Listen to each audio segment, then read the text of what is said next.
आप पहले तो पक्के खिलाड़ी बने, उसके बाद जीत हासिल करने के लिए जो है वो सबसे ज़्यादा स्ट्रेटजी जो है मायने रखती है।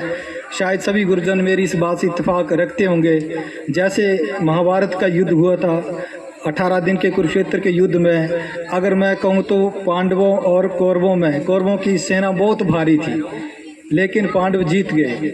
कारण एक ही था, क्योंकि उनकी रणनीति बहुत अच्छी थी, और रणनीतिकार कोई और नहीं, हमारे श्री कृष्ण जी थे।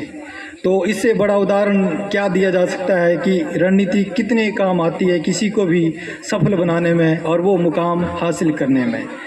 तो इसके साथ साथ मैं, अगर थोड़ा समय है तो मैं थोड़ा सा एक प्रसंग सुनाना चाहूँगा। छत्रपति शिवाजी का नाम तो आप सभी ने सुना होगा, सभी बच्चे जानते हैं छत्रपति शिवाजी का नाम सुना है? बताएं भाई, मुझे बताएं। सुना है सभी ने नाम? बताएं यस तो जोर से बोले जिसने सुना है। सुना है तो मैं आपको उनके जीवन का भी एक प्रसंग सुनाना चाहूँगा। तो जब शुरुआती दौर था तो शिवाजी अपने जीवन की बहुत सारी लड़ाइयाँ हार गए। बड़े बड़े दुर्गों पर वो हमला करते थे, लेकिन वो हार जाते थे। कारण उन्हें समझ नहीं आ रहा था, और ये बात पूरे क्षेत्र में फैल गई। और आप जानते ही हैं कि छत्रपति शिवाजी जो थे वो मुग़लों से लड़ते थे, औरंगज़ेब वगैरह से लड़ते थे, और उन्होंने मध्य भारत और दक्षिण भारत में बहुत सारे दुर्ग जीत लिए थे। लेकिन ये सब बात की बात है, लेकिन अपने शुरुआती दिनों में वो बहुत सी लड़ाइयाँ हारे हैं। तो हुआ ऐसे कि एक दिन वो शिकार खेलते खेलते बहुत दूर निकल गए। थोड़ा ध्यान से सुनना, अगर कोई बच्चा आज इस बात को गेन कर लेगा तो मुझे लगता है उसका जीवन बन जाएगा। तो जब वो बहुत दूर निकल गए तो अपने साथियों से बिछड़ गए। बिछड़ने के कारण वो अकेले पड़ गए और 1-2 दिन भूखे प्यासे जंगलों में भटकते रहे, और उनकी सेना जो उनको ढूंढती रही, लेकिन वो ढूंढ ना पाए।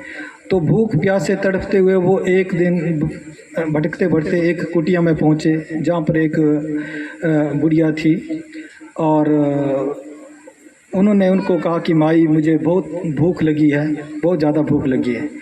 तो उसने कहा ठीक है, मैं आपको चावल परोस देती हूँ। तो उसने जल्दी जल्दी चावल बनाए, और जो पत्तल तो आप समझते ही हैं ना, उसमें चावल एकदम से रख दिए।